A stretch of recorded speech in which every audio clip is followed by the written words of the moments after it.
11. A stalker. Jackie's POV. The next morning I took a shower, my thoughts consumed by her. Why does she make me so restless every time? Why did I misbehave with her at the party? Why did I follow her? Why did I even care for her yesterday? So many questions, yet not a single answer. I had my breakfast, sent over by Balram, but the knowledge of her being in the next building was making me rush through everything, as if on fast forward. I quickly left the dining table and went back to my bedroom to grab my phone, car keys, wallet, and jacket. When I checked my phone, I noticed 2 missed calls from Balram. I called him back, and he picked up on the second ring. "Good morning, sir," he greeted. "Morning," I replied. "Sir, I guess you just woke up. Actually, I called to inform you that I've arranged a servant for you. He's a young boy, 19 years old. His name is Jamal. He'll be there in, 20 minutes.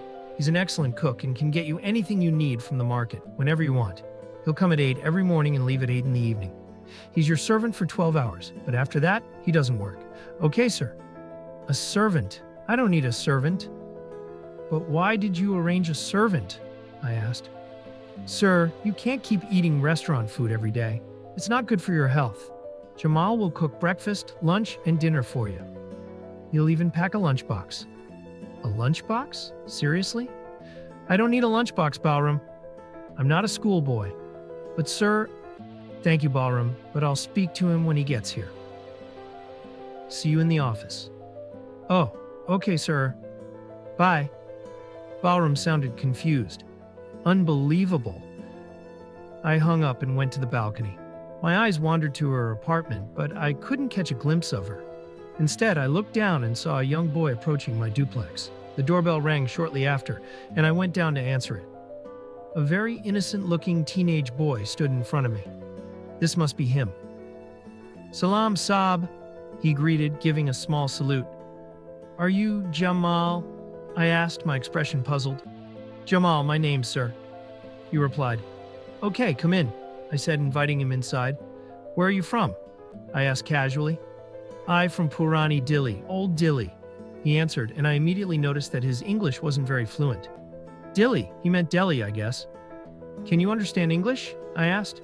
"Yes, Saab, understand. Speak little." He nodded, then shook his head slightly as he said the last part. "Okay, can you cook continental food?" I inquired. "Han, American burger, pizza, pasta, sandwich, foreign dish, all. Also Indian dish. I cook non-veg also. I work in hotel before. Father cook. He die. Now I cook," he said in broken English, his accent thick but understandable. His words carried a hint of sadness, and I felt a pang of sympathy. I can't say no to this boy. He's too young to be working like this, yet here he is, supporting himself. "All right, Jamal. You can work here, but don't worry about making lunch for me. I usually eat at the office. Just prepare breakfast and dinner." "Yes, Saab." "Saab? Why are you calling me that?" I asked, puzzled. "Saab? Yeah, why do you keep calling me that?" "Saab mean oner." "Oner. Oh. You mean owner?" I asked, seeking clarification. He nodded, smiling innocently. "No, Jamal, I'm not your owner. Don't call me that." Sir?" he asked, looking at me with hopeful eyes. "Sir," I corrected with a smile. He smiled back, such a pure smile he has. "Make me a nice dinner when I come back," I instructed. "Any special dish you eat? Surprise me with some really good American food. It's been a while." His face lit up as he smiled brightly and dashed toward the kitchen. Nice boy," I whispered to myself, watching him disappear. A few minutes later, I headed to the garage and drove my car out, waiting for the right moment. After some time, I finally saw her exiting the building. She wore an emerald green dress, similar in style to her usual choices. She put on her helmet, started her bike, and slowly moved toward the community's main gate. I followed at a safe distance. She stopped briefly at the gate and handed something to the guard. They exchanged a few words before she waved goodbye and drove off. The guard waved back with a smile.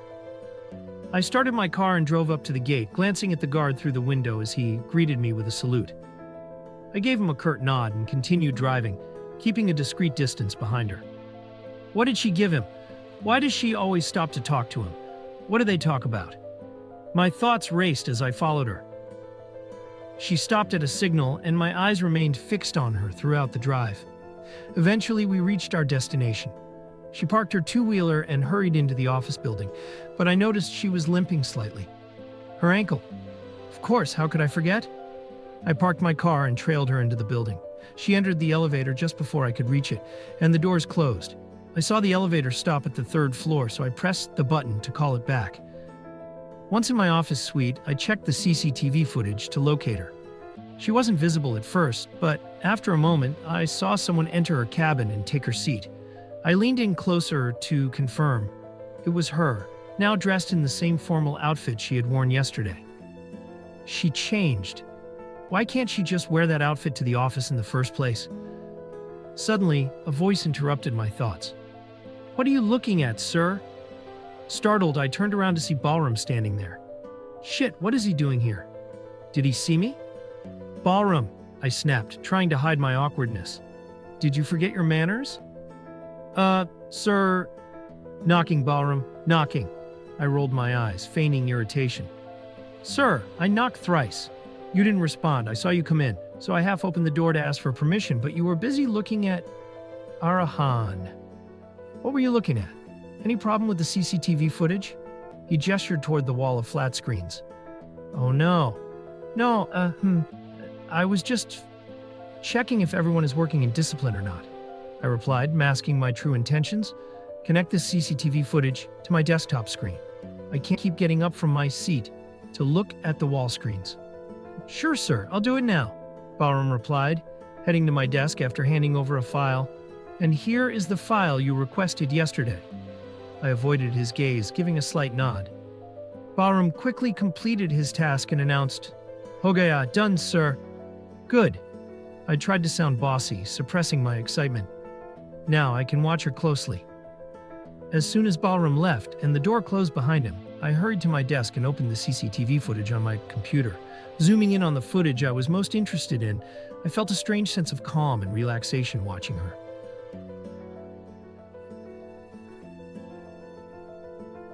Lavanya's POV. "Why, Lavya?"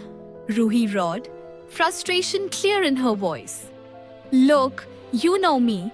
I just can't," I replied defensively. "I'm not going to listen to you every single time. Got it?" she snapped. "Arey yaar, what's the point of dressing up like this if you can't even step out to the canteen for lunch with your friends and colleagues? Do you know, for the past 2 days, Virat sir has been asking about you every time he sees me in the canteen." "Virat sir? About me? What was he asking?" I asked, curiosity overcoming me. He kept asking, "Where is Lavanya? Why didn't she come today? Is she okay? Is she avoiding me or is she angry with me?" So many questions, I can't even remember all of them. Ruhi exclaimed in one breath. Then her tone softened. "Look, everyone knows he likes you. It's so obvious he's in love with you. Stop torturing the poor guy, Lavi. He's a genuinely good man and deserves a chance. Please, I'm asking you to give him that chance. Maybe, just maybe he's the one God has sent for you. Stop ignoring his feelings, start caring for his emotions, and don't give me that confused look again. I know you like him too," she declared dramatically. The advisor Ruhi has truly come out of her shell today. I stared at her, mouth agape, unable to respond. "What did you say to him?" I finally managed to ask. "Nothing. I told him to chill and said you were busy with work," she replied casually. "Thank God. But today I'm not lying for you," she added firmly. "If you don't come with me, I'm going to tell him the truth, that you're hiding here like a scared little mouse." "Oh no, that didn't sound good at all." "Fine," I stammered, giving in. "But you won't leave me there alone, okay?" "Of course not," she replied. "I'll just watch you two have a boring, work-related conversation. Gosh, no. I'm not crazy enough to stick around for that. You two are made for each other anyway. Both of you are so boring. Perfect match," she teased, dramatically rolling her eyes.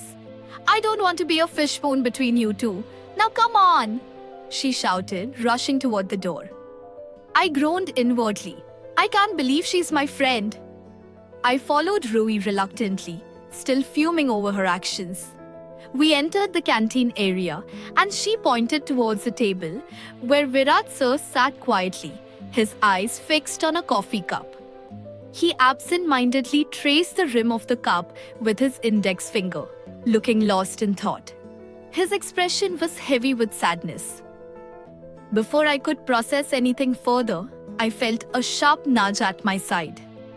"Ah!" I yelped, glaring at Ruhi. "What is her problem?" "Go!" she hissed, her eyes wide with urgency. I shook my head firmly, signaling a resolute no, but Ruhi, being the stubborn woman she is, hardened her expression, grabbed my arm and practically dragged me to the table. My jaw dropped at her audacity. My heart was pounding. "Oh God, not this." "Good afternoon, sir." She greeted Virat sir with a bright smile as we reached the table. Virat sir looked up, his expression shifting from sadness to surprise when he saw me. He stood up quickly, almost stumbling in his haste. "Lavanya," he murmured, his voice laced with both relief and disbelief. "Hello, sir," I greeted weakly, my gaze dropping to the table, too shy to meet his eyes. "Great, I'll go order something for myself," Rui declared cheerfully, leaving me high and dry. She didn't even bother looking back as she walked away, abandoning me to deal with the situation alone. I bit my lip, trying to contain my frustration. She's merciless. No, an unmerciful girl. Yes, that sounds more appropriate. "Please, have a seat," Virat sir said politely, gesturing to the chair opposite him. "Thank you, sir." I took the seat hesitantly, feeling his gaze flicker between me and his coffee cup. "Where were you, Lavanya? I was so worried about you," he said, his tone earnest. "You haven't been to the canteen in 2 days and you're wearing this?"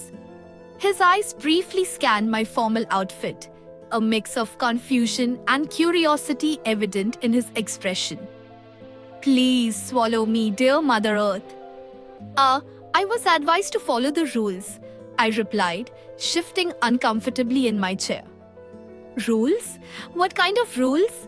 he asked, his brows knitting together. "The formal dress code rule and that I can't leave my job before 1 month," I explained, trying to suppress my irritation. "That American monster made me do this, sir."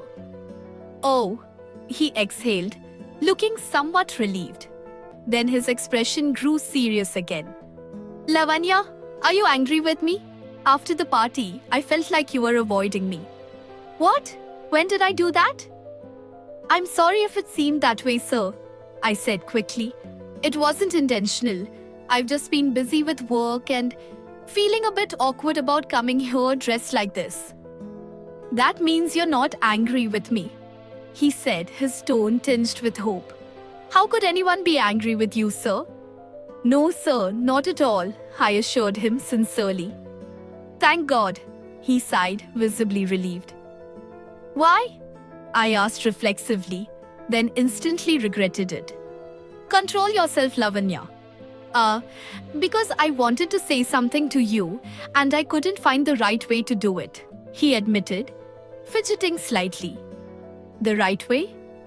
Do what?" I blurted nervously, my curiosity overpowering my restraint.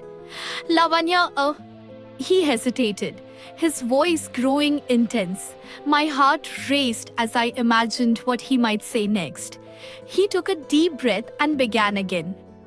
Lavanya, Madam," a voice interrupted. We both turned to see a member of the canteen staff standing at our table. Virat sir cleared his throat awkwardly, quickly shifting his attention back to his coffee cup.